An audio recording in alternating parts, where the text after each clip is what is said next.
గుడ్లగోప పర్వాలేదు కాబట్టి శకునం గల పక్షి అని అంటాం మాట. ఓకేనా?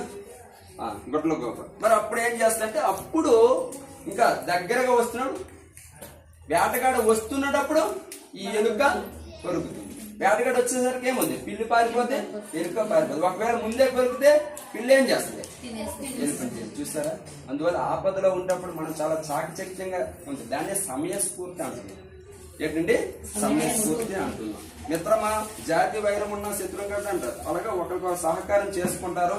కానీ కొన్ని రోజులు పోయాక మళ్ళా పిల్లి కపట బుద్ధి అంటే మనసులో ఒకలాగా బయటలో ఒకలాగా ప్రవర్తించడం ఏమంటారండి, కపట బుద్ధితో.